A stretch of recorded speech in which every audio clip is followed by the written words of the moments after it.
Hello मेरे प्यारे बच्चों। तो आप सभी को आपके अपने इस YouTube चैनल मिशन 2 पे बहुत बहुत स्वागत है। तो आज हम कक्षा 9वीं का, जी हाँ, क्लास 9th के विज्ञान के 40 ऑब्जेक्टिव जो वेरी वेरी इंपॉर्टेंट है आपकी परीक्षा के लिए, उन सभी ऑब्जेक्टिव को आज हम इस वीडियो में बताने वाले हैं। जी हाँ मेरे प्यारे बच्चों, ये आप हमारे पीछे देख रहे हैं, है ना, ये जैक बोर्ड का क्लास 9th का, है ना, क्लास 9th के साइंस का ओरिजिनल प्रश्न पत्र है। जी हाँ, जो पूछा गया सवाल है मेरे प्यारे बच्चों, उन सभी सवालों को, है ना, उन सभी सवालों को हम आज इस वीडियो में बताने वाले हैं। ठीक है, जी हाँ, इसमें टोटल 40 ऑब्जेक्टिव को बताएंगे और 40 अंक के होंगे, यानी प्रत्येक प्रश्न जो होगा वो एक एक नंबर के होंगे। ठीक है, तो चलिए शुरू करते हैं मेरे प्यारे बच्चों, और सभी सवालों को यहां पर हम आप लोग को बता देते हैं। देखिए मेरे प्यारे बच्चों, जैक बोर्ड में जो सवाल होता है मेरे प्यारे बच्चों, कहीं ना कहीं रिपीट किया जाता है। तो ये ध्यान दीजिएगा बच्चों कि सभी सवाल को आपको जरूर से जरूर करके जाना है। ठीक है, तो पहला प्रश्न मेरे प्यारे बच्चों यहां पर क्या पूछा गया है, ध्यान दीजिएगा। पहला प्रश्न है यहां पर कि कौन सदिश राशि नहीं है। जी हाँ बच्चों, विस्थापन, चाल, त्वरण, भार, है ना, which is not a vector quantity. जो कौन है मेरे प्यारे बच्चों यहां पर कि जो सदिश राशि नहीं है। तो पहले मेरे प्यारे बच्चों आपको यह जानना होगा कि सदिश राशि कहते किसको है। तो सदिश राशि हम उसको कहते हैं मेरे प्यारे बच्चों, याद रखिएगा, जिसमें क्या हो, दिशा हो, है ना, जिसमें दिशा और परिमाण, है ना, जिस दिशा और परिमाण दोनों हो मेरे प्यारे बच्चों, उसको हम क्या कहते हैं, सदिश राशि कहते हैं। ठीक है, जिसमें दिशा और परिमाण दोनों हो उसको सदिश कहेंगे। और मेरे प्यारे बच्चों, जिसमें दिशा और परिमाण दोनों नहीं हो, है ना, सिर्फ परिमाण हो दिशा नहीं हो, उसको हम अदिश कहेंगे। तो यहां पर कह रहा है कि कौन सदिश नहीं है। तो विस्थापन जो होता है मेरे प्यारे बच्चों, ये सदिश होता है। क्यों? क्योंकि इसमें दिशा भी होता है, परिमाण भी होता है। ठीक है, 2 किलोमीटर पश्चिम, 2 किलोमीटर उत्तर की तरफ, 4 किलोमीटर पश्चिम की तरफ, इस तरीके से होता है। तो इसमें दिशा और परिमाण दोनों होता है, तो ये ऑप्शन नहीं होगा। ठीक है, चाल, चाल जो है मेरे प्यारे बच्चों, ये एक अदिश राशि है, ये सदिश नहीं है ना। तो ऑप्शन नंबर दूसरा ही इसका राइट आंसर हो जाएगा। चाल क्या है, एक अदिश राशि, इसमें मेरे प्यारे बच्चों दिशा नहीं होता है ना। नेक्स्ट है त्वरण, त्वरण में मेरे प्यारे बच्चों सदिश राशि में आ जाएगा। ठीक है, और भार भी आपका सदिश राशि में हो जाएगा, तो ये भी ऑप्शन कट जाएगा। आगे बढ़ते फिरते प्यारे बच्चों, नेक्स्ट सवाल हमारा क्या कह रहा है ना, इंग्लिश में अगर देखें तो यहां पर डिस्प्लेसमेंट, स्पीड, एक्सेलरेशन या वेट, तो आपका यहां पर हो जाएगा स्पीड हो जाएगा बच्चों। चाल का एसआई मात्रक क्या है, काफी लॉलीपॉप सा सवाल है मेरे प्यारे बच्चों। चाल का मात्रक कई बार आपको हमने बताया है, इससे पीछे हमने कम से कम 4 से 10 12 वीडियो, 5-6 वीडियो हमको लगता है साइंस का पढ़ा चुके हैं, जिसमें चाल का मात्रक हम कई बार बताए।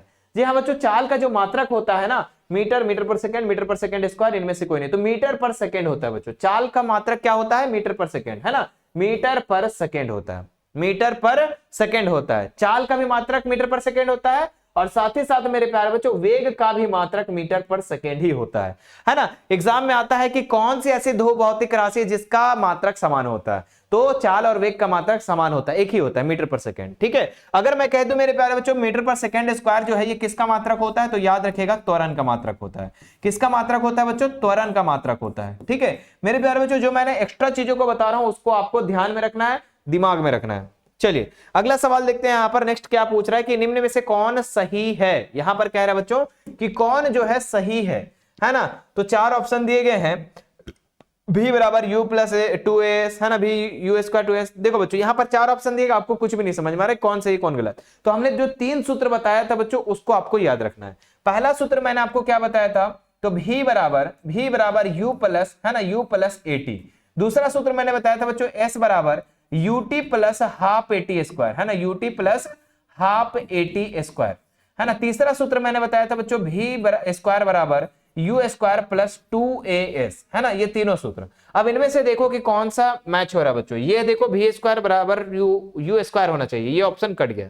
दूसरा देखो v स्क्वायर बराबर u स्क्वायर, ठीक है, 2as, हाँ, तीसरा वाला मिल जा रहा है बच्चों, तो ऑप्शन नंबर दूसरा इसका राइट आंसर हो जाएगा, है ना। जरूरी नहीं बच्चों यही वाला आएगा, हो सकता है वो दोनों में से कोई भी आ सकता है एग्जाम में। ठीक है, तो ध्यान रखना आप लोगों को। आगे बढ़ते हैं, नेक्स्ट कह रहा है बच्चों अगला सवाल कि निम्न में से किसका जड़त्व कम है। किसका जड़त्व जो है मेरे प्यारे बच्चों ये क्या है, कम है। कार का, साइकिल का, रेलगाड़ी का, बस का। तो प्यारे बच्चों यहां पर जिसमें क्या होता है, जो ज्यादा हल्का होता है उसका जड़त्व कम होता है, जो ज्यादा भारी होता है वो उसका जड़त्व ज्यादा होता है। तो यहां पर अगर हम देखें तो साइकिल का मेरे प्यारे बच्चों क्या होगा, जड़त्व कम हो जाएगा। साइकिल का जड़त्व क्या हो जाएगा, कम हो जाएगा। अब अधिक किसका होगा ये आप हमें कमेंट करके जल्दी से बताओ मेरे प्यारे बच्चों। जितने बच्चे इस वीडियो को अभी देख रहे हैं फटाक से आप लोग कमेंट करेंगे कि किसका जड़त्व होगा सबसे ज्यादा होगा। देखिए आप लोग जो चीजों को कमेंट करते बच्चों वो चीजें याद होती है, इसलिए आप लोग कमेंट करना में कंजूसी नहीं करना। अगला सवाल देखो, कह रहा है बच्चों कि 2 kg द्रव्यमान वाली वस्तु को 5 मीटर पर सेकेंड स्क्वायर की दर से त्वरित करने के लिए, है ना, बल की कितनी आवश्यकता होगी। बच्चों यहाँ पर बल पूछ रहा है ना, 5 न्यूटन, 10 न्यूटन, 20 न्यूटन, 2.5 न्यूटन। तो देखो बल का सूत्र जो होता है मेरे प्यारे बच्चों, बल का सूत्र होता है, फोर्स का बराबर फॉर्मूला होता है एम, है ना, एफ बराबर एम ए, जहां पर एफ क्या होता है बच्चों, फोर्स होता है, बल होता है, एम आपका द्रव्यमान होता है और ए त्वरण होता है। ठीक है, एम क्या होता है, द्रव्यमान। द्रव्यमान कितना दिया गया है, 2 kg, तो 2 लिख देंगे। एक्सेलरेशन कितना दिया गया है, मतलब कि त्वरण कितना दिया गया है, 5 दिया गया है, तो 2 + 5 कितना हो जाएगा, 10 हो जाएगा। और फोर्स का, बल का मात्रा क्या होता है बच्चों, न्यूटन होता है, तो 10 न्यूटन इसका राइट आंसर हो जाएगा। समझ में आया। बस बच्चों आप लोग न्यूमेरिकल क्वेश्चन देख करके, मैथ वाले क्वेश्चन को देखकर डर जाते हो, लेकिन कुछ नहीं है, देखो एक लाइन में आंसर ला दिया हम, है ना। और क्लास 9th में इतना हार्ड नहीं पूछा जाता है कि एक पेज में बनेगा तब आंसर आएगा, नहीं, बस 2-2 लाइन में, 3-3 लाइन में आंसर आ जाता है। तो थोड़ी सी आपको ध्यान देना है, प्रश्न आपको खुद ब खुद बनेगा बच्चों, है ना। मैं बता देता हूं कि जिस तरीके से क्लास 10th के बच्चे जब 9th में थे वो फोड़े थे, तो आप भी फोड़ोगे। बस आपको क्या करना, पेशेंस के साथ सभी वीडियो को, जितने भी वीडियो हमारे द्वारा मेरे प्यारे बच्चों मिशन 2 के द्वारा दिया जाता है, उसको कंप्लीट करना है। उसके बाद फिर देखना कि आपको धीरे धीरे इंप्रूवमेंट देखने को मिलता है कि नहीं। देखिएगा, एक वीडियो देखिए, 2 वीडियो देखिए, आपको धीरे धीरे बच्चों पता चलेगा कि इंप्रूवमेंट हो रहा है धीरे धीरे। ठीक है, उसके बाद जब प्रश्न को सॉल्व करेंगे बहुत आसानी से बनेगा। आगे देखते हैं मेरे प्यारे बच्चों, नेक्स्ट सवाल यहाँ पर इंग्लिश वाले बच्चे इंग्लिश में भी ध्यान सकते हैं। How much the force will required to the accelerate 2 kg mass at the 5 metre per second squared. तो आपको यहाँ पर रिक्वायर्ड बच्चों यहाँ पर क्या निकालना है, यहाँ पर फोर्स निकालना है, तो हमने निकाल दिया। अगला सवाल देखो, किसी गतिशील पिंड का वेग आधा करने पर उसका संवेग हो जाता है। देखो बच्चों, संवेग का जो फॉर्मूला होता है P = mv, क्या बराबर होता है बच्चों, P = mv, है ना। और यहां पर कह रहा है कि वेग को आधा कर दो, मतलब कि वेग को बच्चों यहां पर कह रहा है कि आधा कर दो तुम, है ना, v को यहां पर आधा कर दो, तो यहां पर कह रहा है संवेग क्या हो जाएगा, तो संवेग भी आधा हो जाएगा, है ना। वेग को अगर हम आधा करेंगे मेरे प्यारे बच्चों, तो संवेग भी आधा हो जाएगा। ऑप्शन नंबर 1 इसका राइट आंसर हो जाएगा। अगला सवाल देखते हैं, यहां पर क्या कह रहा है कि सभी ग्रह सूर्य की परिक्रमा करते हैं, इसका कारण क्या है। तो मेरे प्यारे बच्चों आप लोगों को पता है कि सूर्य क्या है मेरे प्यारे बच्चों, सूर्य के चारों साइड, यहाँ पर जो सूर्य के चारों साइड यहाँ पर क्या होती है, सभी ग्रहें क्या करती है, परिक्रमा करती है, इस तरह गोल गोल गोल गोल गोल गोल घूमती है ना। अगर पृथ्वी घूम रहा है, इधर बुध ग्रह घूम रहा है, इधर शुक्र ग्रह घूम रहा है, इस तरीके से घूम रहा है बच्चों। ठीक है, तो ये किस कारण से, तो ये गुरुत्वाकर्षण बल के कारण। किस कारण से बच्चों, तो ये गुरुत्वाकर्षण बल के कारण होता है। ऑप्शन नंबर 1 इसका राइट आंसर हो जाएगा, है ना, ग्रेविटेशनल फोर्स के कारण। अगला सवाल देखो, 98 न्यूटन के भार के पिंड का द्रव्यमान होगा। द्रव्यमान निकालने बोला बच्चों, क्या बोला, द्रव्यमान निकालने बोला है। तो ये भी बहुत ही आसानी से आप लोग क्या करेंगे, निकाल लेंगे बच्चों, है ना। बच्चों एक फॉर्मूला होता है W = mg, क्या होता है, W = mg। तो यहां पर वेट आपका यहां पर दिया गया है क्या, हाँ सर, वेट दिया गया 9.98, और मास मेरे प्यारे बच्चों आपको निकालना है, मास की जगह में मास लिख देंगे। ग्रेविटेशन जो मेरे प्यारे बच्चों होता है 9.8, याद रखिएगा 9.8 होता है। अब ये इंटू में इधर आके डिवाइड में हो जाएगा, तो 98 9.88 आएगा, इधर डिवाइड में हो जाएगा, यहाँ पर m बचेगा, पॉइंट हटाएंगे 0 बच जाएगा, 98 दहाई के 980, तो m बराबर मेरे प्यारे बच्चों 10 kg इसका आंसर हो जाएगा। m बराबर कितना हो जाएगा, 10 kg, कहां पर है, ऑप्शन नंबर 2 में। फॉर्मूला बस क्या याद रखना है, W = mg, मान बैठाना, आंसर आ जाएगा, मान बैठाओगे आंसर आ जाएगा। अगला सवाल देखो बच्चा, नेक्स्ट सवाल कह रहा है कि चंद्रमा पर 60 kg द्रव्यमान की वस्तु का भार कितना होगा, है ना। चंद्रमा पर 60 kg द्रव्यमान की वस्तु का भार कितना होगा, तो 60 kg चंद्रमा पर मेरे प्यारे बच्चों आप लोग को पता है कि जितना पृथ्वी पर होता है 1/6 गुना चंद्रमा पर होता है, तो इसका 1/6 निकाल दो, इसका 1/6 निकाल देंगे तो 10 छक 60 हो जाता है, तो 10 न्यूटन इसका राइट आंसर हो जाएगा। ऑप्शन नंबर 4, 10 छक 60, 10 छक 60। अगला देखते हैं, बहुत आसान सा सवाल पूछा गया मेरे प्यारे बच्चों, क्या है, निम्न में से कौन सही है ना, निम्न में से कौन सही है, सही पूछ रहा है बच्चों। तो कार्य बराबर बल इंटू समय, नहीं, ये गलत बात कह रहा है। ठीक है, यहां पर बच्चों mg होना चाहिए, यहां पर, है ना, मास एनर्जी। कार्य बराबर बल इंटू विस्थापन, जी हाँ ये सही है बच्चों, है ना। कार्य बराबर क्या होता है बच्चों, कार्य बराबर जो होता है बल इंटू विस्थापन होता है, बल इंटू विस्थापन होता है, याद रखिएगा, बल इंटू विस्थापन। नेक्स्ट वाला, है ना, वर्क बराबर क्या होता है, फोर्स इंटू डिस्प्लेसमेंट होता है। अगला देखो, शक्ति का मात्रक क्या है भाई, शक्तिमान क्या करता है, सबका वाट लगा देता है। शक्तिमान क्या करता है, सबका वाट लगाता है, इसलिए शक्ति का मात्रक क्या हो जाएगा, वाट हो जाएगा। मैं याद करने का ट्रिक बता रहा हूं बच्चों, ठीक है, मैं ट्रिक याद करने बता रहा हूँ। जूल किसका मात्रक है बच्चों, तो कार्य का मात्रक है। जूल किसका मात्रक है, कार्य का मात्रक है। न्यूटन किसका मात्रक है बच्चों, बल का मात्रक है। और पास्कल किसका मात्रक है, ये आप हमें कमेंट करके बताओ। पास्कल किसका मात्रक है, ये आप हमें कमेंट करके बताओ। शक्ति का मात्रक वाट। चलो अगला सवाल देखते हैं। नेक्स्ट सवाल क्या कह रहा है ना, कि ध्वनि का वेग किस में अधिक होता है बच्चों। ध्वनि का जो वेग होता है किस में ज्यादा होता है, ठोस में, द्रव में, गैस में, निर्वात में। तो ध्वनि का मेरे प्यारे बच्चों जो वेग होता है वो सबसे ज्यादा जो होता है वो ठोस में होता है। सबसे ज्यादा किस में होता है, ठोस में होता है, याद रखिएगा सॉलिड में होता है बच्चों। नेक्स्ट सवाल देखो, अगला सवाल क्या पूछ रहा है कि किसी तरंग के तरंग वेग, तरंग दैर्घ्य और आवृत्ति में संबंध होता है। तो तरंग वेग जो होता है ना, देख लो चार ऑप्शन देख कौन सा हो जाएगा। तो मेरे प्यारे बच्चों तरंग वेग जो होता है v बराबर n इंटू लैम्डा होता है, n इंटू लैम्डा होता है, यानी ऑप्शन नंबर 2 इसका राइट आंसर हो जाएगा, है ना। इनमें संबंध होता है बच्चों, है ना, इनमें संबंध क्या होता है कि आवृत्ति और तरंगदैर्घ्य का गुणनफल होता है वेग, ठीक है। अगला सवाल देखो बच्चा, नेक्स्ट क्या कह रहा है कि निम्न में से कौन पदार्थ है, पदार्थ पूछ रहा है। पदार्थ हम उसको कहते हैं मेरे प्यारे बच्चों जिसके क्या हो, कोई ना कोई क्या हो, स्थान की घेरती हो और कोई ना कोई परिमाण हो उसका, ठीक है।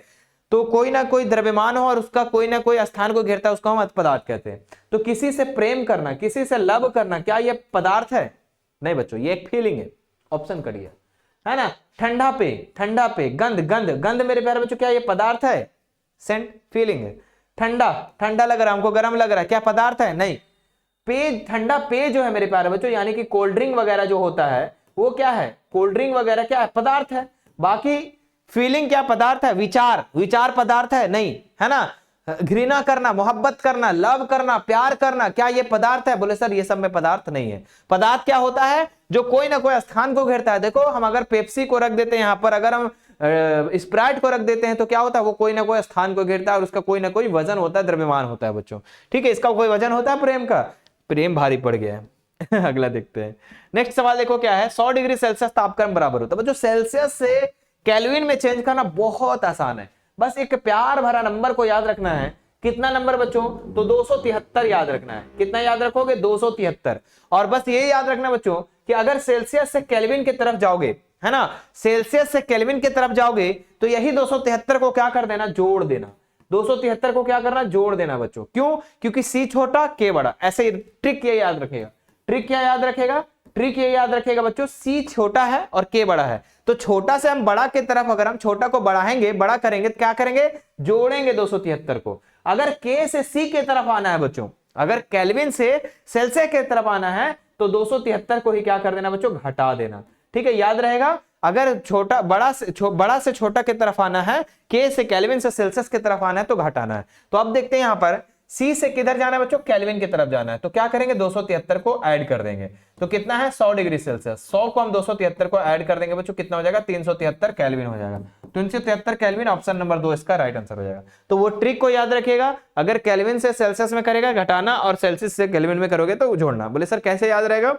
तो छोटा से बड़ा की तरफ जाओगे जोड़ोगे, बड़ा से छोटा की तरफ आओगे तो घटाओगे, ठीक है। चलो बहुत आसान है बच्चों, बहुत आसान है। बता रहे ना कि अगर पढ़ेंगे ना मजा आ जाएगा बच्चों। जल का क्वथनांक कितना होता है प्यारे बच्चों? क्वथनांक हम उसको कहते हैं जब जल उबलने लगता है। जब जल उबलने लगता है, तो जल कब उबलता है? बोले सर जल जो है 100 डिग्री सेल्सियस में उबलने लगता है, तो 100 डिग्री सेल्सियस आंसर हो जाएगा। बोले सर 100 डिग्री सेल्सियस कहीं है ही नहीं है, तो इसको केल्विन में है, तो केल्विन में इसको कैसे चेंज करेंगे? तो 273 को जोड़ दो तो 373 हो जाएगा, यानी कि जल जो है 373 केल्विन में बच्चों क्या हो जाएगा? उबलने लगेगा। तो ऑप्शन नंबर इसका ये आंसर हो जाएगा। समझ में आ गया है ना? जल कब उबलने लगता है बच्चों? जल भाप कब बनना स्टार्ट हो जाता है? तो 100 डिग्री सेल्सियस पर। अगला देखते हैं हमारा, है ना, देखिए बॉइलिंग पॉइंट वाटर इज, तो 100 डिग्री सेल्सियस या फिर 373 केल्विन, दोनों बराबर होता है बच्चों। 100 डिग्री सेल्सियस और 273 केल्विन बराबर होता है, याद लो, ठीक है। मैं जो लिखवा दे रहा हूं उसको याद करना। 100 डिग्री सेल्सियस, है ना, और मेरे प्यारे बच्चों 373 केल्विन, ये दोनों बराबर होता है। 0 डिग्री सेल्सियस और 273 केल्विन जो होता है वो बराबर होता है। समझ में आ गया? तो इन बातों को आपको याद रखना है। निम्न में से कौन कोलाइड है बच्चों? कोलाइड यहां पर आपका हो जाएगा धुआं और गोंद दोनों हो जाएगा बच्चों, ठीक है। तो अगर आपके एग्जाम में इस तरीके से प्रश्न आएगा, कोई भी मारोगे वो प्रश्न कैंसिल हो जाएगा, तो यहां पर दोनों हो जाएगा, ठीक है। चलिए आगे बढ़ते हैं। नेक्स्ट सवाल देखते हैं। हमारा अगला सवाल कहता है कि निलंबन में परिक्षेपित कणों का आकार क्या होता है? तो निलंबन में परिक्षेपित आकार का जो होता है बच्चों वो 100 nm से बड़ा होता है। 100 nm से क्या होता है? बड़ा होता है। ऑप्शन नंबर 1 इसका राइट आंसर हो जाएगा। अगला, क्योंकि ये मेरे प्यारे बच्चों यहाँ पर इस तरीके से देखा जा सकता है नंगे आंखों से, अगर हम लाइट वगैरह अगर पार करते हैं, जैसे कि आप क्या बोलेंगे उसको, हम लोग धुआं में कण को देखते हो ना, उस तरीके से।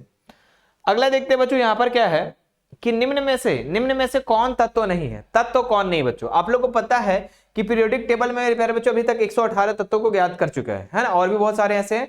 लेकिन यहाँ पर देखो ऑक्सीजन भी एक तत्व हो जाएगा, है ना। तत्वों में क्या आ जाएंगे? Hydrogen, helium, lithium, boron, carbon, nitrogen, oxygen, neon, fluorine, sodium, magnesium, aluminium, ये सब क्या है? तत्व है बच्चों। और जब यही दो तत्वों को मिला देते हैं तो वह यौगिक बन जाता है। तो ये सिंगल है मेरे प्यारे बच्चों ऑक्सीजन, है ना। तांबा भी कॉपर होता है बच्चों, ये भी सिंगल है। चांदी मेरे प्यारे बच्चों Au होता है। सिल्वर ये भी आपका सिंगल है। लेकिन पानी जो होता है बच्चों, हाइड्रोजन और ऑक्सीजन दोनों मिलकर बनता है। तो यहां पर ये तत्व नहीं है, ये क्या है बच्चों? ये एक यौगिक है। ये क्या है बच्चों? ये एक यौगिक है, याद रखिएगा, है ना। क्योंकि यहां पर दो तत्वों को मिलाकर बनाया गया है, दो तत्वों को मिलाकर बनाया गया है। समझ में आ रहा है बच्चों? आगे बढ़ते हैं। नेक्स्ट सवाल देखो, हमारा अगला सवाल कहता है साधारण नमक का रासायनिक सूत्र क्या है? तो साधारण नमक का जो रासायनिक सूत्र है वो NaCl होता है बच्चों। NaCl होता है, NaCl होता है। सब बच्चों को याद भी होगा क्योंकि बहुत ही लॉलीपॉप सा सवाल है। अगला सवाल देखते हैं, यहां पर क्या कह रहा है कि सूत्र H2O का साधारण नाम क्या? अरे अच्छा हाँ, H2O का साधारण नाम क्या है ना। तो नमक का सूत्र है। H2O है मेरे प्यारे बच्चों, किसका सूत्र है? तो आप कहेंगे सर जल का सूत्र है। जल का सूत्र है, ऑप्शन नंबर 4 इसका राइट आंसर हो जाएगा बच्चों। अगला सवाल देखो, यहां पर कह रहा है कि 0.4 है ना, 0.4 मोल CO2 बराबर है बच्चों कितना ग्राम के बराबर है? तो देखो एक फॉर्मूला होता है, फॉर्मूला को आप लोग जुबान पे याद रखना। मोल बराबर होता है बच्चों द्रव्यमान, है ना, द्रव्यमान बटा अनुभार, है ना। मोल बराबर क्या होता है? द्रव्यमान बटा अनुभार होता है बच्चों। अब यहां पर क्या क्या दिया गया? मोल आपका दिया गया 0.4, तो 0.4 लगा देंगे। द्रव्यमान आपको नहीं दिया गया तो द्रव्यमान की जगह में द्रव्यमान लगा देंगे बच्चों, ठीक है। और अनुभार कैसे निकलता है? तो CO2 का अनुभार इधर निकालते हैं। कार्बन का कितना होता है बच्चों? द्रव्यमान कितना होता है कार्बन का? तो कार्बन का होता है मेरे प्यारे बच्चों 6 दूनी 12, 12 होता है। और ऑक्सीजन का कितना होता है? तो ऑक्सीजन का मेरे प्यारे बच्चों कितना होता है? 16 होता है। के गो ऑक्सीजन है? 2 गो, तो 16 दूनी 32 हो जाएगा, है ना। 16 दूनी 32, 32 और 12 कितना हो जाएगा? जोड़ दो अब इसको, है ना, 12 और 32 तो 44 हो जाएगा बच्चों। कितना हो जाएगा? 44। तो यहां पर अनुभार जो निकल गया वो कितना निकल गया? 44। अब मेरे प्यारे बच्चों 0.4 का 0.4 44 इंटू में डिवाइड में इधर आके मल्टीप्लाई में चल जाएगा। बराबर में है क्या बचेगा? द्रव्यमान बचेगा, द्रव्यमान बचेगा, ठीक है। क्या बचेगा? द्रव्यमान। तो 44 को 4 से गुना करेंगे कितना हो जाएगा? 4 चौके 16 का 6 हाथ बचेगा, 4 चौके 16 1 17, यानी 17.6 हो जाएगा बच्चों। द्रव्यमान कितना हो जाएगा? 17.6 हो जाएगा। यानी ऑप्शन नंबर 2 इसका राइट आंसर हो जाएगा। क्लियर है? आगे बढ़ते हैं। नेक्स्ट सवाल देखो बच्चा, अगला सवाल कह रहा है कि 0.022 इंटू, है ना, 10 के पावर 23 कणों के समूह को क्या कहा जाता है? तो इन सभी कणों को समूह को मेरे प्यारे बच्चों मोल कहा जाता है। इसको क्या कहा जाता है? मोल कहा जाता है, याद रखिएगा। इन कणों के समूह को क्या कहा जाता है? मोल। और यही मेरे प्यारे बच्चों आवोगाद्रो की संख्या भी कहा जाता है। इसको क्या कहा जाता है? आवोगाद्रो की संख्या, आवोगाद्रो की संख्या, याद रखिएगा, ठीक है। चलो अगला सवाल देखते हैं। आवोगाद्रो की संख्या कितनी होती है बच्चों? तो ये आप लोग बोल सकते हो कितना होता है। आवोगाद्रो की संख्या कितनी होती है? 6.022 10 के पावर 23। हाँ, अगला सवाल देखो, मैग्नीशियम परमाणु, है ना, मैग्नीशियम की परमाणु संख्या 12 है, ये तो हमें पता है। सोडियम का 11 है, मैग्नीशियम का 12 है, एल्युमिनियम का 13 है। अब देखो बच्चों यहां पर क्या होगा? मैग्नीशियम का 12 है तो संयोजकता क्या होगा? संयोजकता कितना होगा बच्चों? मैग्नीशियम का 12 है तो 12 को अगर हम इलेक्ट्रॉनिक विन्यास करेंगे बच्चों तो कितना हो जाएगा? 2 हो जाएगा, 10 हो जाएगा, और मेरे प्यारे बच्चों 2 10 12 और 2 हो जाएगा। तो 2 मेरे प्यारे बच्चों क्या है? अंतिम कक्षा में आ रहा है। और जो अंतिम कक्षा में जो आता है मेरे प्यारे बच्चों वो हमारा क्या होता है? वो उसका संयोजकता होता है। क्योंकि ये मेरे प्यारे बच्चों 2 किसी को देगा तो संयोजकता कितना हो जाएगा? 2 हो जाएगा, है ना। समझ में आ रहा है बच्चा? बोले सर मजा आ रहा है। एक बार बोलो सर मजा आ रहा है ना। कहते हैं बच्चों कि जब तक सफल ना हो नींद चैन को त्यागो तुम, प्यारे बच्चों जब तक सफल ना हो नींद चैन को त्यागो तुम, संघर्ष का मैदान छोड़कर मत भागो तुम, कुछ किए बिना जय जयकार नहीं होती और कोशिश करने वालों की कभी हार नहीं होती। तो बच्चे जितने भी बच्चे अभी 9th में हैं, आप लोग जहां तक हो कोई दिक्कत नहीं, कोई बात नहीं। आप 0 भी हो ना तो टेंशन लेने की बात नहीं। बस मिशन 2 के साथ एक बार जुड़ करके देखना बच्चों, आप 0 से हीरो नहीं बना देंगे तो कह देना बस। हाँ, लेकिन जब से जुड़ोगे तो ईमानदारी पूर्वक आपको देना पड़ेगा हमें समय। जी हाँ, अभी मान लो अभी मत दो ईमानदारी के समय, लेकिन जब जुड़ोगे मेरे प्यारे बच्चों हमारे साथ तो आपको ईमानदारी से समय देना है। उसके बाद आप देखिएगा, आपको लगेगा कि हमने 8 तक क्या पढ़ा था और 9 10 में हमने क्या पढ़ करके दिखा दिया है ना। घर वाले जो कहते हैं ना, बार बार ताना मारते हैं ना कि अरे ये तो पढ़वे नहीं करता है, लेकिन एक बार दिखा देना, एक बार सिर्फ 1 साल मेहनत करके मेरे प्यारे बच्चों। अभी तो 9th में हो ना, 9th में तो आप गर्दा उड़ाओगे इस बार, टेंशन मत लो, है ना। आपको मेरे प्यारे बच्चों अभी यहाँ पर जो पीवाईक्यू क्वेश्चन है, जितने भी ओरिजिनल पेपर है जो आपके पूछा गया सवाल है, वो सभी सवालों को मैं करवा ही दे रहा हूं। उसके साथ साथ मेरे प्यारे बच्चों 11 मॉडल पेपर आपको मिलेगा हमारे मिशन 2 की तरफ से, ठीक है। 11 मॉडल पेपर आपको हमारे मिशन 2 की तरफ से मिलेगा। सभी मॉडल प्रश्न को अवश्य कर लेना है ना, सभी को कर लेना है। और उसके बाद फिर वहां से बाहर क्वेश्चन आप लोग को देखने को नहीं मिलेगा बच्चों, है ना। चलिए यहां पर देखते हैं, यहां पर क्या क्या गया बच्चों कि मैग्नीशियम की परमाणु संख्या 12 है तो संयोजकता क्या होगी। बच्चों आप लोगों को पता है 9th में देखो ऑब्जेक्टिव है ना, लेकिन 10th में सब्जेक्टिव ऑब्जेक्टिव दोनों है। और बच्चे इस बार तहलका मचा रहे, पता है इस बार क्या हुआ। सो अभी तक मेरे प्यारे बच्चों जितने बच्चे ने एग्जाम दिया है, ठीक है, जितने बच्चों ने, मतलब प्री बोर्ड का बात कर रहे हैं, फाइनल बोर्ड तो अभी होगा तब देखा जाएगा क्या हो रहा है, क्योंकि हर बार बच्चे, हर साल बच्चे मिशन 2 से टॉप करते हैं और इस बार भी टॉप क्या हमको लगता है बढ़िया से टॉप करेंगे। क्यों? क्योंकि मेरे बच्चे प्री बोर्ड में 95% ला रहे हैं, ठीक है, प्री बोर्ड में 93%, 80%, 83% है ना, इस तरीके से 90%, इस तरीके से बच्चे प्री बोर्ड में एग्जाम में अपना नंबर ला रहे हैं, सिर्फ मेरे प्यारे बच्चों हमारे साथ जुड़ करके, है ना। आप लोग मेरे प्यारे बच्चों अपने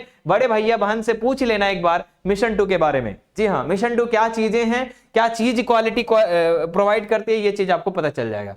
ठीक है, आगे देखते हैं बच्चों, नेक्स्ट सवाल देखते हैं हम लोग, है ना। अब देखो, आप बोलेंगे सर हमारे 10th वाले तो हमारे साथ पढ़ रहे हैं, सर हम लोग कैसे पढ़ेंगे। तो प्यारे बच्चों आप लोग को मैं बस एक ही चीज कहूंगा कि आप इस वीडियो को अपने दोस्तों के साथ, सभी मित्रों के साथ जरूर शेयर कीजिएगा, ताकि मैं जैसे देखूं कि हाँ बच्चे जुड़ गए हैं, 9th के बच्चे हमारे साथ बहुत सारी संख्या में जुड़ चुके हैं, तो मैं कोशिश करूं मेरे प्यारे बच्चों कि अब आप लोग को बहुत ज्यादा वीडियो, जिस तरीके से सुबह शाम बच्चों को लाइव ले रहा हूं 10th का, वैसे आप लोग का भी फिर हो जाएगा। तो बस बच्चों आप लोग को ज्यादा से ज्यादा बच्चों को यहां पर जोड़ना है। हमारा व्हाट्सएप चैनल, हमारा इंस्टाग्राम, हमारा फेसबुक या जो भी है व्हाट्सएप चैनल, टेलीग्राम, सब का लिंक डिस्क्रिप्शन में दिया गया बच्चों, जाकर आप जुड़ जाइए वहां पर और अपने दोस्तों को भी जोड़िए, ठीक है। हाँ चलो, क्या है ऑक्सीजन, ऑक्सीजन का सही इलेक्ट्रॉनिक विन्यास क्या है बच्चों, ऑक्सीजन का सही इलेक्ट्रॉनिक विन्यास क्या है। तो ऑक्सीजन मेरे प्यारे बच्चों 8 नंबर पे आता है। इसका इलेक्ट्रॉनिक विन्यास करेंगे तो पहला कक्षा में 2, दूसरा कक्षा में 6, तो 2 और 6 इसका आंसर हो जाएगा ऑप्शन नंबर 2। चलिए आगे बढ़ते हैं, नेक्स्ट सवाल में हमारा अगला सवाल कह रहा है कि यदि किसी तत्व का परमाणु क्रमांक A है और परमाणु द्रव्यमान 1 है तो परमाणु में उपस्थित न्यूट्रॉनों की संख्या। तो बच्चों न्यूट्रॉनों की संख्या निकालने के लिए आपको मेरे प्यारे बच्चों परमाणु द्रव्यमान यानी जेड में से क्या करना पड़ता है मेरे प्यारे बच्चों, उसमें से क्या करना पड़ता है, परमाणु क्रमांक यानी A को घटाना पड़ता है। अगर हम परमाणु द्रव्यमान में से अगर हम परमाणु क्रमांक को, है ना, परमाणु संख्या को घटा देंगे तो हमारा न्यूट्रॉनों की संख्या निकल जाएगा, यानी ऑप्शन नंबर 3 इसका राइट आंसर हो जाएगा। तो न्यूट्रॉनों की संख्या बराबर फॉर्मूला लिख सकते हैं आप कि A माइनस जेड, यानी परमाणु क्रमांक माइनस, ये क्या बोलते हैं, परमाणु द्रव्यमान माइनस परमाणु क्रमांक, परमाणु संख्या। अगला देखो बच्चों, जीवन की मौलिक इकाई क्या होती है। तो कितना आसान सा सवाल है, जीवन की मौलिक इकाई मेरे प्यारे बच्चों, जीवन की मौलिक इकाई क्या होती है, कोशिका होती है। कोशिका का खोज किसने किया था बच्चों, तो कोशिका का खोज किया था रॉबर्ट हुक। कौन किया था, रॉबर्ट हुक। कब किया था मेरे प्यारे बच्चों, तो 1665 में किया था। कब किया था, 1665 ईस्वी में किया था, ठीक है, याद रखिएगा। चलिए रॉबर्ट हुक, हुक लिख दो वरना तुम लोग कंफ्यूज करोगे, क्योंकि रॉबर्ट अंग्रेजों को बहुत सारे इस तरीके से नाम है। अगला देखते हैं मेरे प्यारे बच्चों, यहां पर क्या है, कोशिका का पावर हाउस किसे कहा जाता है। एकदम लॉलीपॉप से सवाल है मेरे प्यारे बच्चों। कोशिका का जो पावर हाउस कहा जाता है ये माइटोकॉन्ड्रिया को कहा जाता है बच्चों, माइटोकॉन्ड्रिया को। अब आप लोग को कमेंट करके बताना है कोशिका का आत्महत्या की थैली किसे कहा जाता है, आत्महत्या की थैली किसे कहा जाता है, की थैली किसे कहा जाता है मेरे प्यारे बच्चों। अगर आप इसका कमेंट नहीं कर पाओगे, ठीक है, मैंने पिछले वीडियो में बता दिया है ना। अभी तक मेरे प्यारे बच्चों 9th का बहुत सारे वीडियो अपलोड हो चुके हैं, प्लेलिस्ट बना दिएगा, जाकर देख सकते हैं। प्लेलिस्ट में जाइएगा, वहां पर क्लास 9 तैयारी 2026 लिखा होगा, उसको सब वीडियो को आप लोग देखिएगा, फिर देखिएगा तैयारी कहां तक पहुंचती है आपकी, ठीक है। और अगर इसका कमेंट नहीं कर पाते तो मैं कमेंट बॉक्स में क्या करूंगा, इसका आंसर पिन कर दूंगा, ठीक है। पहले लेकिन 2 दिन में समय दूंगा कि इसको आप लोग कमेंट करो। अगला सवाल देखते हैं मेरे प्यारे बच्चों, कोशिका का अंदर प्रोटीन का संश्लेषण कहां होता है। तो मेरे प्यारे बच्चों प्रोटीन का संश्लेषण जो होता है ये मेरे प्यारे बच्चों राइबोसोम में होता है, और इसी को क्या कहा जाता है बच्चों, प्रोटीन की फैक्ट्री कहा जाता है। क्या कहा जाता है, प्रोटीन फैक्ट्री, इसी को कहा जाता है, याद रखिएगा, है ना, राइबोसोम में होता है बच्चों, है ना। प्रोटीन का संश्लेषण कहां होता है, राइबोसोम में होता है। अगला सवाल देखते हैं, यहां पर क्या कह रहा है कि कॉर्क कोशिकाओं में पाया जाता है। तो कॉर्क कोशिका में मेरे प्यारे बच्चों सुबरीन पाया जाता है। क्या पाया जाता है, सुबरीन पाया जाता है। ऑप्शन नंबर 1 इसका राइट आंसर हो जाएगा। अगला सवाल देखो, यहां पर क्या है, ट्रैकिया और अंडवाहिनी में पाए जाने वाले उत्तक है ना, कंकाल उत्तक, वसीय उत्तक, पचमाभी एपिथेलियम, या इनमें से कोई नहीं। तो ट्रैकिया और अंडवाहिनी में जो पाए जाने वाले उत्तक है मेरे प्यारे बच्चों, ये पचमाभी एपिथेलियम उत्तक है। कौन सा है, पचमाभी एपिथेलियम उत्तक, ठीक है। मतलब कि मेरे प्यारे बच्चों, है ना, ये पचमाभी एपिथेलियम उत्तक। पौधे में जड़ और तने की मोटाई किस उत्तक के कारण बढ़ती है। तो पौधे में जो बच्चों तना मोटा होता है, जड़ मोटा होता है, इसका कारण क्या है मेरे प्यारे बच्चों, तो इसका कारण है ये, किस कारण से, तो ये कैम्बियम के कारण होता है बच्चों, ये कैम्बियम के कारण होता है, ठीक है। अच्छा, जाइलम और फ्लोएम के बारे में आप लोग जानते हैं। बच्चों ये ये संवहन उत्तक है, ये क्या करता है, ले जाने और ले आने का काम करता है। मतलब पौधे में पानी, खनिज, लवण पत्ती तक पहुंचाने का काम जाइलम का है, और पत्ता में जब भोजन बन जाएगा तो फुलयम का काम क्या है कि अन्य भागों तक, सभी भागों तक पहुंचा देना। ठीक है, वैसे मैं और भी अच्छे से चर्चा करके बता दूंगा जब इसके सवाल बनेंगे। तो अगला सवाल देखो, मेंढक के हृदय में कितने कच होते हैं बच्चों? तो मेंढक के हृदय में 3 कच होते हैं, है ना। कितने कच होते हैं? 3 कच होते हैं, जिसमें मेरे प्यारे बच्चों 2 आलिंद होते हैं और 1 निलय होता है। 2 आलिंद होते हैं, 1 निलय होता है, याद रखिएगा 3 कच। अच्छा, मनुष्य में कितना होता है बताओ? मनुष्य में 4 कच होता है ना। मनुष्य में कितने कोष्ठक होते हैं? तो 4 कोष्ठक होते हैं। मानव में मेरे प्यारे बच्चों 4 कोष्ठक होता है। मानव में कितना कोष्ठक होता है? 4 कोष्ठक होता है ना। तू रख हौसला वो मंजर भी आएगा, कहते हैं बच्चों कि तू रख हौसला वो मंजर भी आएगा, प्यासा के पास चलकर समंदर भी आएगा, है ना। तू थक कर ना बैठ है मंजिल के मुसाफिर, मंजिल भी मिलेगी और मिलने का मजा भी आएगा, मजा भी आएगा। ठीक है बच्चों, अगला देखते हैं। अगला देखते हैं हमारा सवाल क्या है। बुकलंग पाया जाता है बिच्छू में, रोहू में, तिलचट्टा में, चूहा में। बच्चों आप लोग देखे होंगे बिच्छू में क्या होता है, एकदम खपड़ा खपड़ा जैसा क्या होता है, उसका शरीर, बॉडी ही होता है बच्चों, वही बुकलंग उसको कहते हैं। क्या कहते हैं? बुकलंग। ठीक है, तो ये ऑप्शन नंबर, ये आपका बिच्छू इसका राइट आंसर हो जाएगा। बिच्छू में क्या होता है? बुकलंग होता है। ठीक है, अगला देखते हैं यहाँ पर क्या है। मेंढक है बच्चों, मेंढक किस तरीके के हैं, है ना। शीत रक्त वाले हैं, है ना, शीतोष्ण रक्त वाले हैं, उष्ण रक्त वाले, इनमें से कोई नहीं। तो यहाँ पर मेंढक जो है ये शीत रक्त वाले हैं। कैसे रक्त वाले हैं? शीत रक्त वाले बच्चों, है ना, शीत रक्त वाले, है ना। क्योंकि मेरे प्यारे शीत रक्त वाले क्यों है? क्योंकि ये मेरे प्यारे बच्चों अपने वातावरण के अनुसार ये अपने बॉडी को चेंजेस करते हैं। एक रोगवाहक कीट है, एक रोगवाहक कीट है। रोगवाहक मेरे प्यारे बच्चों जो रोगों को क्या करता है, एक जगह से दूसरे जगह ले। तो मक्खी भी है, मक्खी भी अगर मान लीजिए एक जगह से दूसरी जगह बैठते तो वो भी तो रोगवाहक का काम करता है। मच्छर भी होता है बच्चों, है ना, फैलाता है मलेरिया, है ना, तिलचट्टा भी हो जाता है। तो इनमें से सभी इसका राइट आंसर हो जाएगा। आंसर क्या हो जाएगा? इनमें से सभी। चलिए अगला सवाल देखते हैं बच्चों, क्या है कि एक दीर्घकालिक रोग है। एक दीर्घकालिक रोग क्या है? हैजा जुकाम, है ना, हैजा जुकाम, बुखार, एक्जिमा। तो दीर्घकालिक रोग का मतलब होता है बच्चों जो लंबे समय तक का रोग है, लंबे समय तक बीमारी है। तो यहाँ पर एक्जिमा जो है ये लंबे समय तक की बीमारी है बच्चों। ऑप्शन नंबर 4 इसका राइट आंसर हो जाएगा। अगला सवाल देखो यहाँ पर, किस पोषक तत्वों की कमी से एनीमिया बीमारी होती है? तो किस पोषक तत्वों की कमी से एनीमिया बीमारी होती है बच्चों? तो यहाँ पर आयरन की कमी से। किसकी कमी से? आयरन की कमी से, मतलब लोहा, लोहा को मेरे प्यारे बच्चों आयरन कहा जाता है। आयरन की कमी से ही क्या होता है? एनीमिया नामक बीमारी होती है। कौन सी बीमारी? एनीमिया नामक बीमारी होती है बच्चों। ठीक है, चल। और आयोडीन की कमी से किस बीमारी होती है? जल्दी से बताओ, आयोडीन की कमी से कौन सा बीमारी होता है? आयोडीन की कमी से कौन सा बीमारी होता है? बताइए, आयोडीन की कमी से कौन सा बीमारी होता है? आयोडीन की कमी से कौन सा बीमारी होता है, ये कमेंट करके बताना।